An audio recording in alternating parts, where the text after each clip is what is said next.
जुगाड़ू चटपटे मोमोज वाली। अरे यार, फिर से मेरी चप्पल टूट गई। सुमन रुकती है और अपनी चप्पल को उठाकर उसके आगे वाले हिस्से को वापस उसके अंदर जोड़कर पहन लेती है। हाँ, अब ठीक है। छोटे मोटे जुगाड़ करके ही कई बार जीवन में आगे बढ़ना पड़ता है। चलो चलते हैं। अब सुमन बाजार में जाती है और वहां जाकर वो सब्जी वाले से पत्ता गोभी खरीदती है। भैया, ये पत्ता गोभी कितने की है? बहन जी 50 रुपए किलो है। बड़ी जल्दी भाव बढ़ा देते हो भैया, कुछ ज्यादा ही महंगी नहीं लगा रहे? जरा कम कर दो। अब बहन जी जो मार्केट में रेट होगा उसी के हिसाब से तो बेचेंगे, अब मैं अपना घाटा तो नहीं कर सकता। अच्छा ठीक है, तो आप मुझे ये एक छोटी गोभी दे दीजिए, साथ में आधी किलो टमाटर और थोड़ी सी सूखी लाल मिर्च भी दे देना। उसके बाद सुमन गोभी लेकर घर वापस आती है और घर पर सब उसका इंतजार कर रहे थे। मम्मी मम्मी आप आ गए। आप हमारे लिए खाने का क्या लेकर आए हैं? क्या आप हमारे लिए मोमोज लेकर आए हैं? हमें मोमोज खाने हैं। नहीं बेटा, मैं तुम दोनों के लिए मोमोज नहीं लेकर आई। ये बात सुनकर दोनों बच्चे उदास हो जाते हैं, लेकिन तब सुमन खुश होकर कहती है, लेकिन बच्चों, मैं तुम लोगों के लिए पत्ता गोभी लेकर आई हूँ, जिसके बाद मैं तुम्हारे लिए खुद अपने हाथों से स्टीम और फ्राइड मोमोज बनाऊंगी, साथ में खूब चटपटे मोमोज बनाऊंगी। यह बात सुनकर बच्चे बहुत एक्साइटेड हो जाते हैं और खुश हो जाते हैं। ये आज हम सब मोमोज खाएंगे और बड़ा मजा आएगा। देखो तो सब कैसे खुश हो रहे हैं। वैसे मुझे भी बहुत खुशी हो रही है कि इतने समय बाद आपके हाथ के चटपटे मोमोज खाने को मिलेंगे, क्योंकि आपके हाथ के ही चटपटे मोमोज बहुत अच्छे होते हैं और इतने समय से हमने बाहर का भी कुछ खाया नहीं है, तो हमारा मन भी अच्छा हो जाएगा। हाँ बिल्कुल, आप सब थोड़ा वेट कीजिए, मैं अभी बनाती हूँ। अभी आप सबके लिए स्टीम और फ्राइड मोमोज दोनों तैयार होंगे। हाँ बेटा, अब तो मेरे मुंह में भी पानी आ गया। अब तो मेरा भी तेरे हाथ के चटपटे मोमोज खाने का मन कर रहा है। लेकिन भाभी, आपको तो पता है कि मुझे स्टीम मोमोज कितने ज्यादा पसंद है और फ्राइड मोमोज मुझे इतने कुछ खास अच्छे लगते नहीं हैं, और हमारे पास स्टीम मोमोज बनाने का कोई बर्तन भी नहीं है, तो हम स्टीम मोमोज कैसे बनाएंगे? अरे रिया, क्यों चिंता करती हो? तुम्हें पता है ना, मैं अच्छा सा जुगाड़ करके कुछ भी कर सकती हूँ। उसके बाद सुमन मोमोज बनाने की तैयारी शुरू करती है। वो सबसे पहले थोड़ा सा आटा गूंथ कर तैयार करती है और रिया साथ में उसकी मदद करती है। रिया साथ में गोभी को एकदम पतला पतला और बारीक काट रही थी। साथ में सुमन ने चूल्हा जलाकर उसमें पतीले में पानी डालकर टमाटर और सूखी लाल मिर्च को साथ में उबालने के लिए रख दिया था। उन्हें उबालने के बाद और आटा गूंथने के बाद सुमन उसे अच्छे से लहसुन की कली के साथ और साथ में कुछ मिर्च मसाले डालकर अच्छे से पीस लेती है। देखो, अब इस तरीके से चटनी तो बन गई। अब साथ में जल्दी जल्दी हम गोभी को भी थोड़ा सा उबाल कर आटे में फिलिंग कर देते हैं। और देखो, मेरे पास जो छेद वाली छलनी रखी है ना, उसी में हम स्टीम मोमोज बनाएंगे। उसके बाद सुमन गोभी को भी हल्का सा पकाकर आटे की छोटी छोटी लोई बनाकर उनके अंदर गोभी की फिलिंग कर लेती है और उसके बाद सभी मोमोज को पैक करके वो थोड़े से तेल में डीप फ्राई करके फ्राइड मोमोज बनाती है। और दूसरी तरफ एक कढ़ाई में पानी लेकर उसके ऊपर एक कटोरा रखकर उसमें छोटी वाली स्टील की छेद वाली झरनी रख देती है, जिसके अंदर मोमोज को रख दिया जाता है और उसे अच्छे से ढककर स्टीम मोमोज बनाए जाते हैं। उसके बाद सभी को मोमोज परोसे जाते हैं। ये तो बहुत ही ज्यादा स्वादिष्ट है। हाँ मम्मी, ये तो सच में बहुत ही स्वादिष्ट और लाजवाब है। सब मोमोज खाते हैं और रिया ने भी जैसे ही पहला मोमोज खाया था तो वो मुंह बनाकर कहती है, भाभी, ये मोमोज तो बिल्कुल भी चटपटे नहीं हैं, और आपने तो कहा था कि आप चटपटे मोमोज बनाओगी, और चटनी में भी कुछ चटपटापन है ही नहीं। सुमन रिया के मोमोज और चटनी को देखती है और हंसते हुए कहती है, अरे रिया, मैंने बच्चों के लिए अलग से चटनी और अलग से मोमोज बनाए थे, क्योंकि वो ज्यादा चटपटा नहीं खा सकते। वहीं दूसरी तरफ रमेश और आरव के कानों से जब धुआं निकल रहा था तो वो कहते हैं, अरे अरे बहू, कितने मस्त चटपटे मोमोज हैं। इतना चटपटा खाकर तो बड़ा मजा आ गया है। आहा, काफी समय बाद हम इतना चटपटा खा रहे हैं। सच में भाभी, मजा आ गया। बाहर दुकान के भी चटपटे मोमोज फेल हैं इन मोमोज के आगे। हाँ सच में, मुझे भी बहुत अच्छा लग रहा है। मुझे भी अब मजा आ रहा है। इस तरह सभी को मोमोज बहुत अच्छे लगते हैं। सभी मोमोज खाकर बहुत खुश थे और शाम को सविता चिंटू और पिंकी को लेकर बाहर टहलने के लिए जाती है। उसके बाद वो सब वहाँ पर एक चबूतरे के पास सारी औरतें वहाँ पर बैठकर बातें कर रही थी। अरे बिल्कुल नहीं भाई, बहुत गर्मी हो रही है। मेरे तो सांस फूल जाती है। अब यहाँ तक आते आते लगता है बूढ़ी होती जा रही हूँ। अरे अभी कहाँ बूढ़े हो रहे हैं, अभी तो हम जवान हैं, अभी हमें कुछ कमी थोड़ी है। अरे बिल्कुल, अभी कहाँ हमारे में बुढ़ापा आ रहा है, अभी तो पूरी जवानी पड़ी है। अच्छा ये सब छोड़ो, आज शाम को मंदिर में कीर्तन होगा, क्या हम सब वहाँ चले? हाँ हाँ बिल्कुल, ये भी कोई पूछने वाली बात है। मैं खुद सोच रही थी कि बहुत दिन हो गए मंदिर गए हुए, आज शाम को चलेंगे। सभी वहां बात कर रहे थे और बच्चे खेल रहे थे। यूं ही दिन गुजर रहे थे और अब बच्चों की स्कूल की छुट्टियां पड़ गई थी। एक सुबह सुमन ने सबको नाश्ता खिला दिया था और बच्चे थोड़ी देर बैठकर अपने स्कूल का होमवर्क कर रहे थे। रजत काम पर जाने के लिए तैयार हो रहा था। ये कुछ पैसे हैं, मैंने बचाए थे, रख लो, अब मैं काम पर जा रहा हूँ। रजत कुछ पैसे देकर काम पर चला जाता है और सुमन घर का बाकी काम करने लगती है। उसने अभी झाड़ू पोछा लगा दिया था और बच्चों ने भी स्कूल का काम कर लिया था। अब बच्चे बाहर आंगन में बाकी सबके साथ खेल रहे थे।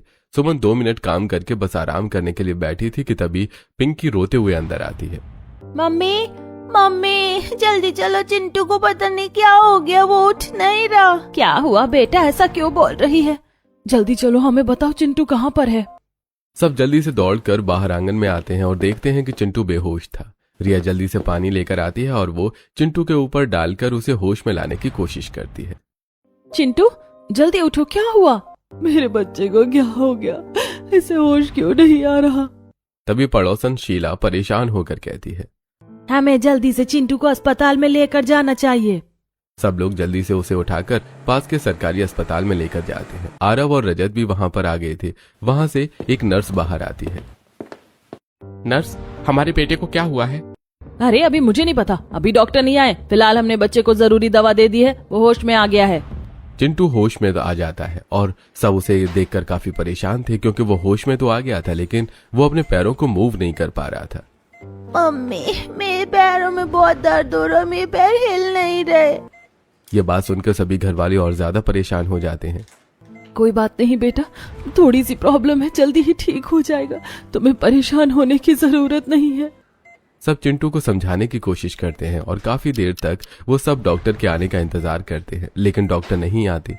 और जब रात को आते हैं तो नर्स, अब तो डॉक्टर आ गए, तो वो हमारे बेटे को क्यों नहीं देख रहे हैं? अरे क्या आप भी सुबह से चिक-चिक कर रहे हैं? हमने कहा तो कि अभी न्यूरोलॉजी वाले डॉक्टर नहीं आए हैं, वो अभी बाहर गए हुए हैं, अभी हम कुछ नहीं कर सकते।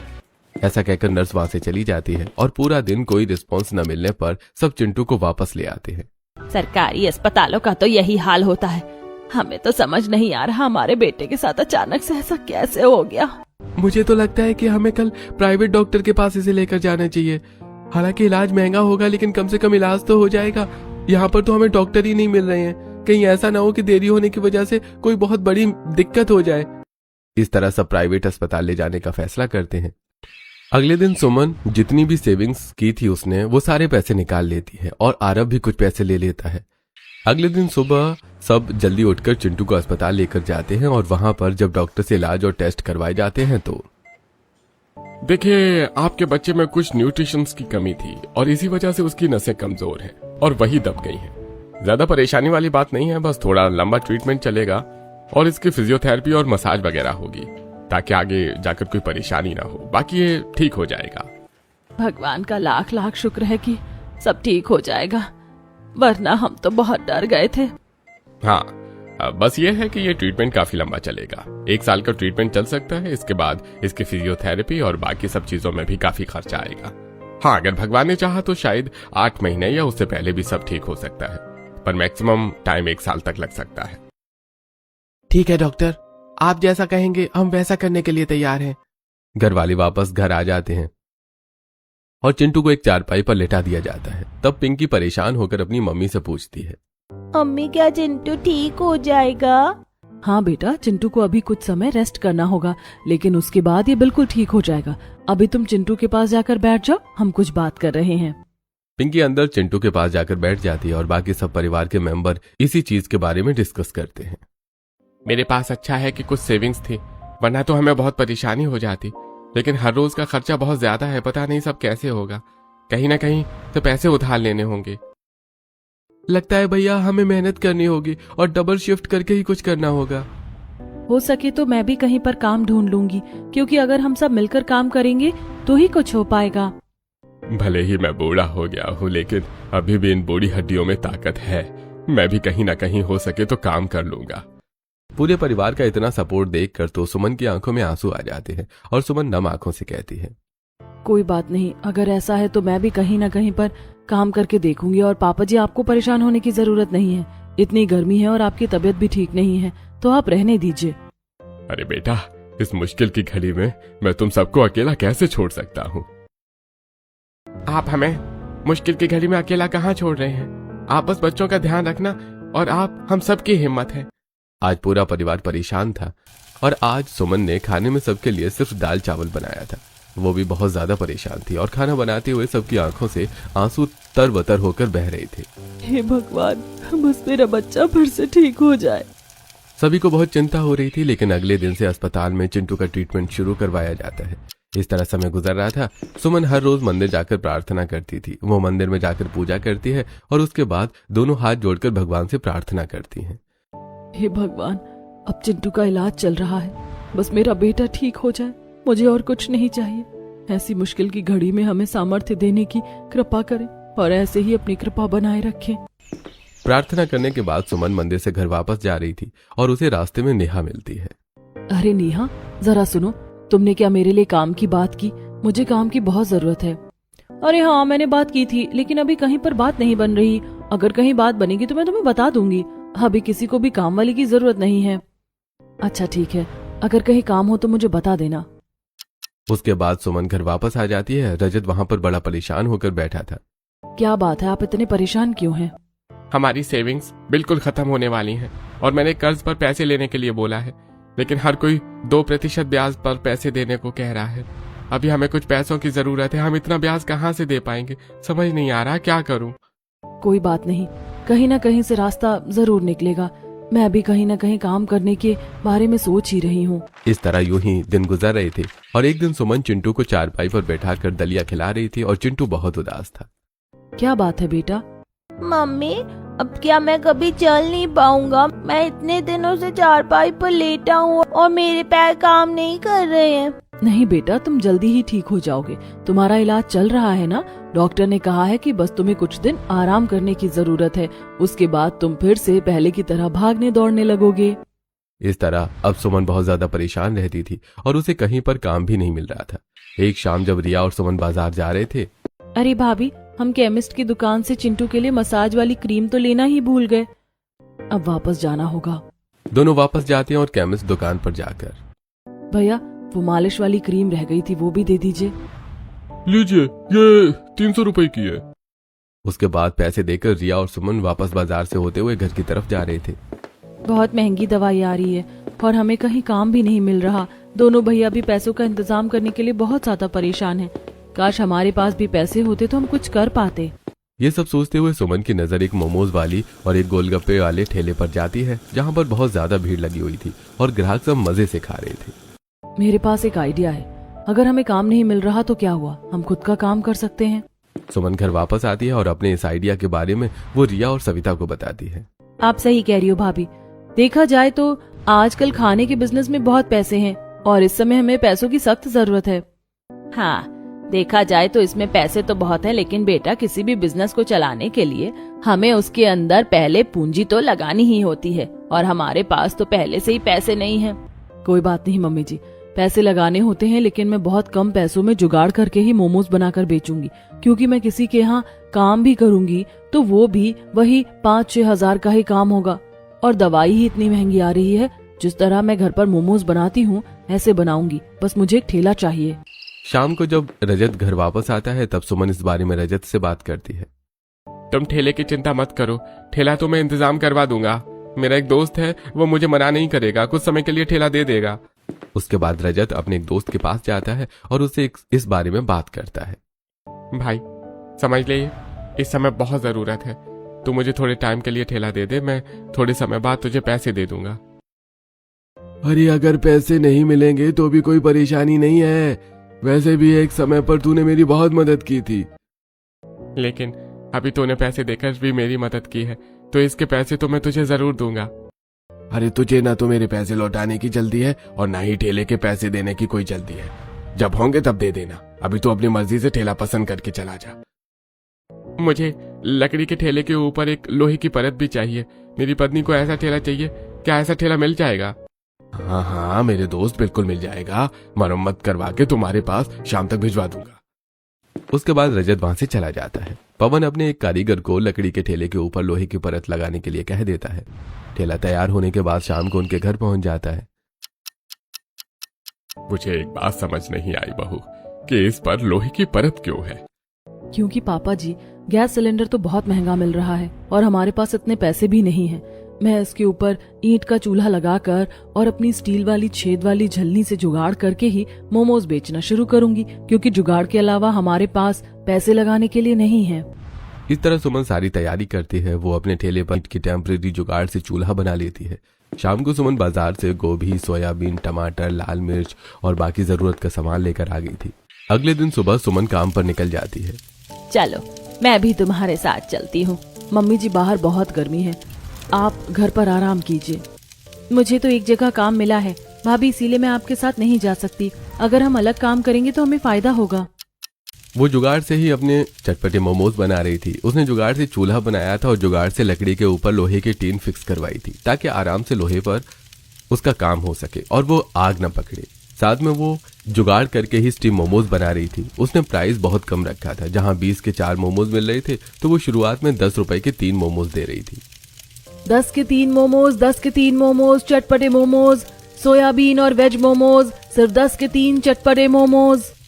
इस तरह सुमन मोमोज बेचती है और नए मोमोज और सस्ते मोमोज ट्राई करने के लिए वहां पर ग्राहक आ जाते हैं। कुछ ग्राहक जब सुमन के मोमोज जाकर खाते हैं तो उन्हें बहुत स्वादिष्ट लगते हैं। अरे भाई, ये मोमोज तो सच में बहुत ही स्वादिष्ट है और काफी अच्छे भी है। और आपके मोमोज बहुत ही ज्यादा चटपटे हैं। वही इतने चटपटे मोमोज खाकर मजा आ गया। जी शुक्रिया, मेरे पास आटे और मैदे दोनों के मोमोज हैं। तब वहां पर दूसरा ग्राहक आता है। भाई, क्या आपके पास पनीर मोमोज है? भैया, आज तो पनीर मोमोज नहीं है, लेकिन मेरे पास सोयाबीन और वेज मोमोज हैं और आटे और मैदे दोनों के हैं। हाँ नहीं, मुझे तो पनीर मोमोज ही खाने हैं। इस तरह पहले दिन सुमन के पास कुछ ग्राहक आते हैं तो कुछ वापस लौट जाते हैं।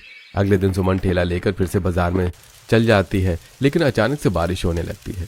लेकिन उसने तो बारिश से बचने के लिए कोई जुगाड़ किया ही नहीं था, तो सारा पानी उसके सामान में चला जाता है। अरे नहीं, आज की मेरी सारी मेहनत खराब हो गई। अब मैं क्या करूं? अब सुमन को घर वापस आना पड़ता है क्योंकि उसका सारा सामान खराब हो गया था और वो बहुत उदास हो गई थी।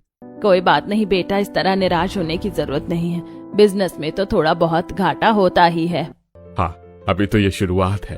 अभी तो बहुत कुछ मुसीबतें आएंगी, लेकिन हमें सबका डटकर सामना करना होगा। इस तरह सुमन को बहुत परेशानी का सामना करना पड़ता था। किसी दिन बारिश नहीं आती थी तो किसी दिन उसे बहुत ज्यादा गर्मी लगती थी। अरे बहन जी, मेरे गोभी के मोमोज पैक कर दीजिए। सुमन गर्मी में साड़ी के पल्लू से पसीना पोंछते हुए सब काम कर रही थी। गर्मी में उसकी हालत खराब हो रही थी, लेकिन अब उसे थोड़ा बहुत मुनाफा होने लगा था। अब उसके पास और ग्राहक आने लगे थे। अब सुमन बारिश से बचने के लिए अपने ठेले के ऊपर नीली पन्नी भी लगा देती है। शाम को हल्की हल्की बारिश आ रही थी, लेकिन उसने पहले ही इंतजाम कर लिया था। चलो शुक्र है, आज तो पन्नी लगी हुई है, मेरा खाना खराब नहीं होगा और आज मुझे काफी मुनाफा भी हुआ है। शाम को सुमन बारिश में घर वापस आ रही थी, लेकिन गड्ढे में उसके ठेले का पहिया फंस जाता है और कुछ सामान नीचे गिर जाता है। सुमन बहुत ज्यादा इरिटेट होकर कहती है, अरे यार, क्या फिर से बार बार सामान गिर जाता है? मैं तो सच में परेशान हो गई हूँ। इस तरह सुमन भी मेहनत कर रही थी और पूरा परिवार पैसे जोड़ जोड़ कर चिंटू का इलाज करवा रहा था। रिया भी एक कपड़े की दुकान पर काम कर रही थी। उसके बाद चिंटू को डॉक्टर के पास ले जाया जाता है। 1 महीना फिजियोथेरेपी से बहुत आराम मिला है। लगता है जल्दी ही इम्प्रूवमेंट हो जाएगी। शुक्रिया डॉक्टर साहब। इस तरह चिंटू का इलाज जारी रहता है और जब कुछ दिन सुमन बाजार में मोमोज बेचती है तो उसे वहां का अंदाजा होता है। फिर इस तरह वो और भी वैरायटी के मोमोज बनाना शुरू कर देती है और अब वो साथ में पनीर मोमोज भी बेचना शुरू करती है। साथ में सुमन के बहुत ज्यादा चटपटे मोमोज होने की वजह से अब उसके पास ग्राहकों की लाइन बढ़ती जा रही थी। अरे बहन जी, मेरे लिए जल्दी से मोमोज पैक कर दो, मुझे घर जाकर खाने हैं। बस अभी पैक कर रही हूँ, बस 2 मिनट रुक जाइए। इस तरह सुमन के पास ग्राहकों की भीड़ जमा होने लगी थी और अब उसके चटपटे मोमोज सबको बहुत पसंद आ रहे थे। वहीं पास में एक टिक्की बेचने वाली थी जिसे सुमन की दोस्ती होने लगी। तुमने तो सच में बहुत ही स्वादिष्ट चटपटे मोमोज बनाए हैं। जुगाड़ से जब तुम इतने अच्छे मोमोज बना रही हो तो बिना जुगाड़ के कितने अच्छे बनाओगी। तुम्हारी टिक्की भी बहुत स्वादिष्ट है, खाकर मजा आ गया।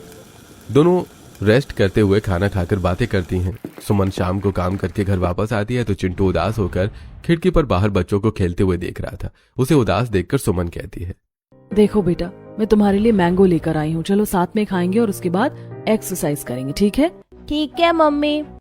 चिंटू अभी उदास ही रहता था, लेकिन सब उसका ध्यान दूसरी तरफ लाने की कोशिश करते थे ताकि उसे बुरा न लगे। इस तरह दिन गुजरते हैं और एक दिन सुमन और पायल दोनों बाजार में सामान लेने जाती हैं। एक तरफ पायल सस्ता सामान खरीद रही थी और वहीं दूसरी तरफ सुमन अच्छा सामान खरीद रही थी।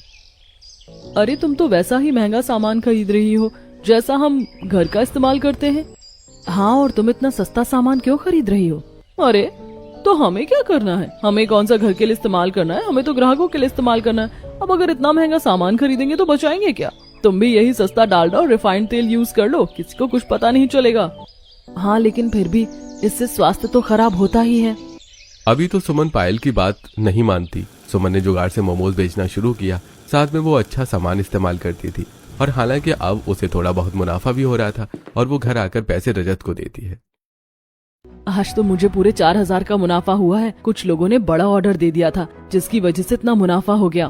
तूने बिल्कुल सही कहा था बेटा कि अगर दूसरे के यहाँ काम करती तो वही पूरे महीने के 5 या 6 हजार मुश्किल से कमा पाती, लेकिन एक पूरे दिन में 2 जगह ठेला लगाने पर ज्यादा मुनाफा हो रहा है। हाँ मम्मी जी, सबको मेरे हाथ के चटपटे मोमोज बहुत अच्छे लग रहे हैं। चलो अच्छी बात है। अगर तुम कहो तो इन पैसों की मदद से तुम अपने लिए गैस सिलेंडर ला सकती हो। चूल्हे पर तो तुम बहुत परेशान हो जाती हो और स्टीम करने के लिए भी तुम स्टीमर ला सकती हो। तुम्हें जुगाड़ करके चटपटे मोमोज बनाने पड़ते हैं। कोई बात नहीं जी, अभी हमारे चिंटू का इलाज करवाना बहुत जरूरी है। अगर अभी जुगाड़ करके ही काम चल रहा है तो क्या जरूरत है? जब चिंटू ठीक हो जाएगा तब हम उसके बाद देख लेंगे। और रिया, अब तुम्हें भी काम पर जाने की जरूरत नहीं है। तुमने मुसीबत के समय हमारी बहुत मदद की, वही बहुत है। तुम चाहो तो जब मैं सुबह बाजार में ठेला लगाती हूँ तो वहाँ तो मैं सब कुछ संभाल लूंगी, लेकिन शाम को जब सोम बाजार या बुध और वीर बाजार में ठेला लगाती हूँ तो तुम वहाँ मेरी मदद कर सकती हो। अच्छा ठीक है भाभी, जैसा आप कहें। अब शाम को रिया सुमन के साथ जाकर काम करवाती थी। रिया भी बहुत मेहनत कर रही थी। वहीं चिंटू का इलाज भी अच्छा चल रहा था और अब उसे काफी मुनाफा हो रहा था। लेकिन पायल की संगत में रहकर अगली बार वो भी सस्ता ही सामान लेकर आती है। सही है, तुमने भी मेरी बात मान ली। अब देखना, अब तुम्हें ज्यादा मुनाफा होगा। हाँ, क्योंकि अभी मेरे बेटे के इलाज के लिए पैसे तो चाहिए ही, इसीलिए मैंने भी सोचा कि क्यों ना मैं भी ऐसा ही सामान इस्तेमाल कर लूं। इस तरह दोनों बात करते हुए वापस आ जाते हैं और अब सुमन भी ऐसा ही सस्ता सामान इस्तेमाल कर रही थी। धीरे धीरे समय बीतता है और अगले साल की गर्मियों तक चिंटू भी ठीक हो जाता है। देखिए, अब तो आपका बेटा बिल्कुल ठीक हो गया है। अब चलने फिरने में भी कोई परेशानी नहीं हो रही है, लेकिन अभी कुछ समय तक आपको इनकी एक्सरसाइज पर ध्यान देना है और अच्छा खाना पीना खिलाना है। जी डॉक्टर साहब, हम पूरा ध्यान रखेंगे। Thank you doctor. चिंटू को लेकर सब घर वापस आ जाते हैं और सब उसे फिर से चलता हुआ देखकर बहुत खुश हो रहे थे। मम्मी, पापा, दादू, दादी, बुआ, चाचू, पिंकी, आप सब देखो, मैं ठीक हो गया। हाँ, मुझे बहुत खुशी हो रही है। चल चिंटू, जल्दी से जाकर बाहर खेलेंगे। इसके बाद चिंटू और पिंकी वहाँ से खेलने के लिए चले जाते हैं। अड़ोसी पड़ोसी वाले बच्चे भी उन्हें देखकर बहुत खुश होते हैं। अरे चिंटू, अब तू भी हमारे साथ खेलेगा। चल हम दोनों पकड़म पकड़ाई खेलेंगे। हाँ, हम सब बर्फ पानी भी खेलेंगे। इस तरह सब बच्चे खुश हो जाते हैं। अब अगली गर्मियों तक सब कुछ ठीक हो गया था। चिंटू भी ठीक हो गया था और कुछ पैसे बचाकर सुमन ने एक दुकान किराए पर ले ली थी। वहां पर उसने चटपटे मोमोज और साथ में और भी चीज बेचना शुरू करना था। आज दुकान का उद्घाटन होता है। मुझे तो यकीन ही नहीं हो रहा कि हमारी जिंदगी में ऐसा कोई दिन आ सकता था। बहू, तूने जुगाड़ से चटपटे मोमोज बेचकर कितना कुछ किया है। मुझे भी बहुत खुशी हो रही है कि बच्चों ने इतनी तरक्की कर ली। अरे सविता, अब तो तुझे हमें पार्टी देनी होगी। तेरी बहू ने इतनी तरक्की जो कर ली है। हाँ बिल्कुल, हम तुम्हें बिना पार्टी के नहीं छोड़ने वाले। हाँ हाँ, मैं तुम्हें अपनी बहू के हाथ के चटपटे मोमोज बनवा कर खिलाऊंगी। इस तरह सब बहुत खुश होते हैं। अब जहां एक तरफ सुमन ने जुगाड़ करके चटपटे मोमोज बेचना शुरू कर दिया था और उसके पास एक लक्ष्य था कि उसे अपने बेटे को ठीक करवाना है, लेकिन कहीं अब दूसरी तरफ दुकान खोलने के बाद सुमन के हाव भाव बदलते जा रहे थे। ठीक है, तुम तो बहुत दिलदार हो। कल तुम चटपटे मोमोज और साथ में चाउमीन लेकर आओगी और अपना मिल्क शेक भी ले आना जो तुम्हारी दुकान पर फेमस है। हाँ बिल्कुल, चिंता मत करो, मैं सब कर लूंगी। अभी मैं चलती हूँ। इतना कहकर सुमन घर आती है, लेकिन रजत वहां पर गुस्से में आग बबूला होकर खड़ा था। मैंने सुना है तुमने साफ सफाई करने वाले राजू को निकाल दिया है, क्यों? अरे बेवजह उसे तनख्वाह देकर क्या करवाना है, किसी काम का तो है नहीं। जब प्रीति वहाँ पर काम कर रही है तो वही सब कुछ कर लेगी ना। तुमने सारी जिम्मेदारी प्रीति के ऊपर ही छोड़ दी है। वो कहां पर खाना भी बनाती है, वेटर का काम भी करती है और अब साफ सफाई का भी काम करेगी। तुम ये सब गलत कर रही हो, तुम्हें अपने काम पर ध्यान देना चाहिए। आपको पता भी है मैंने कितनी मेहनत करके यहाँ तक खुद को कामयाब करके पहुँचाया है। मैंने अकेले नहीं सब जुगाड़ करके सब कुछ किया है। इतनी मुश्किल से सब ठीक हुआ है तो क्या मैं थोड़ा बहुत ऐशो आराम भी नहीं कर सकती? मैं जो कर रही हूँ सब ठीक कर रही हूँ, अपने हिसाब से कर रही हूँ। आपको इस तरह बोलने की जरूरत नहीं है। देखो, ये अहम और अहंकार बिल्कुल भी अच्छा नहीं होता। तुम्हें इस तरह का व्यवहार नहीं करना चाहिए। दोनों पति पत्नी में लड़ाई होती है, लेकिन लड़कर कोई फायदा नहीं होता क्योंकि सुमन के अंदर अभी अहंकार आया हुआ था। अगले दिन वो दुकान पर जाती है जहां पर वो प्रीति को डांटना शुरू कर देती है। तुम सारा काम ठीक से नहीं कर सकती। बाहर ग्राहक बैठे हुए हैं और अभी तक तुमने उन्हें खाना नहीं दिया। माफ करना मालकिन, लेकिन अभी साफ सफाई की थी और अभी ही खाना बनाना शुरू किया है। कोई जरूरत नहीं है ज्यादा साफ सफाई पर ध्यान देने की। तुम्हें बस ग्राहकों को देखना है क्योंकि ग्राहक ही बहुत ज्यादा जरूरी है हमारे लिए। यहाँ रसोई में आकर साफ सफाई कौन देखेगा भला? अगली बार कोई भी ग्राहक 2 मिनट के लिए भी खाली नहीं बैठना चाहिए। सुमन गुस्सा करके वहां से चली जाती है और अब प्रीति अकेले ही पूरी दुकान को देख रही थी। एक तरफ से सुमन उसका शोषण कर रही थी क्योंकि वो बहुत कम पगार में उससे सारा काम करवा रही थी। प्रीति परेशान होकर गर्मी में खाना बनाते हुए खुद से कहती है, अगर मेरी मजबूरी ना होती तो मैं कभी यहाँ काम नहीं करती। देखो तो जरा यहाँ पर कितनी गंदगी लगी है, कीड़े कॉकरोच सब जगह घूमने लगे हैं यहाँ। इस तरह सुमन किसी भी चीज पर ध्यान नहीं दे रही थी। हालांकि अब उनके घर की स्थिति भी ठीक हो गई थी और घर के अंदर का थोड़ा बहुत रेनोवेशन भी करवा लिया था। और दूसरी तरफ सुमन दुकान के लिए बहुत सस्ता सामान मंगवाती थी। बाकी सब सस्ता सब्जी सब कुछ मंगवाना तो ठीक है, अब वो सड़े गले टमाटर तक डलवाने लगी थी। मालकिन, ये टमाटर और मिर्च पूरी तरीके से खराब है। हमें थोड़े अच्छे टमाटर यूज करने चाहिए, ऐसे किसी की तबीयत खराब हो सकती है। तुम्हें मुझे कुछ समझाने की जरूरत नहीं है, जो होगा मैं खुद देख लूंगी। अभी मैं किटी पार्टी में जा रही हूँ, शाम को काम खत्म करके घर वापस चली जाना। शाम को जब सविता और रजत दुकान पर आकर ये सब हाल देखते हैं तो लगता है बेटा बहू पूरी तरीके से बदल गई है। हमें यहाँ पर साफ सफाई कर लेनी चाहिए। बहुत बुरा हाल है, आज हमें बहू से बात करनी ही होगी। अभी रजत और सविता दोनों मिलकर प्रीति की मदद करते हैं और वहां की साफ सफाई करते हैं। रात को आने के बाद अब सुमन को समझाने की कोशिश करते हैं। बेटा, तुम जो ये सब कर रही हो वो बिल्कुल भी ठीक नहीं है। हाँ बेटा, यह काम तुम्हारी मुसीबत में बहुत काम आया है, तो तुम्हें इसकी कदर करनी चाहिए। इस तरह अहंकार में सब कुछ खराब नहीं करना चाहिए, वरना सब कुछ बर्बाद हो सकता है। क्या मम्मी पापा जी, आप दोनों भी हमेशा मेरे पीछे पड़े रहते हो। अभी मैं बहुत ज्यादा थक गई हूँ, मुझे नींद आ रही, मैं सोने जा रही हूँ।